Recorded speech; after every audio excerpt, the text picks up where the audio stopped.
The child behind the door, they told us it was a soft target. A low-risk compound with minimal resistance.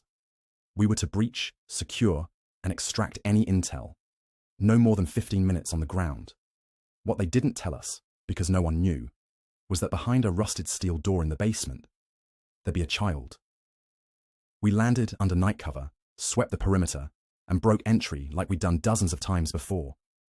Rooms were cleared in seconds, each one empty of life but heavy with decay.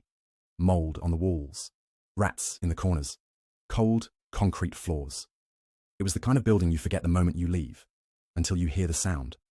It was faint at first, a kind of whimper, not quite crying, not quite talking, something in between. We paused, weapons up, ears trained. Left stairwell, I said into comms. Movement, could be small. We stacked up. Breacher moved in. Boom. The door blew inward, smoke filled the frame, and that's when I saw her. She couldn't have been older than 6. Tiny frame. Dirty clothes. Bare feet. She stood there shaking, holding a torn plush rabbit by one ear. Everyone froze. Our rules of engagement told us what to do when we saw a weapon. But what do you do when you see a child? Clear the room, our squad leader ordered. We moved past her, rifles lowered, but eyes scanning.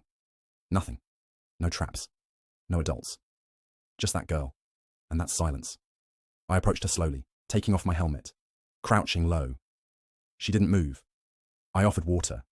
She didn't flinch. I reached into my pouch and pulled out a granola bar. That's when she blinked. She took it with both hands like it was gold. And then she did something I wasn't ready for. She stepped forward and wrapped her arms around me. No words. Just warmth. Just trembling. It lasted maybe 5 seconds, but it stayed with me for years. We radioed for evac. The intel was burned. The target was gone. But we left that building with something we didn't expect. Humanity. She was handed off to local aid workers at the FOB. They tried asking her questions, but she wouldn't speak. She just clutched the rabbit and looked around, like she was waiting for something to explode. That image never left me. We weren't trained for that kind of encounter. There's no manual for unarmed innocence in the middle of tactical violence. No armor thick enough to keep your heart from cracking when a child mistakes you for safety.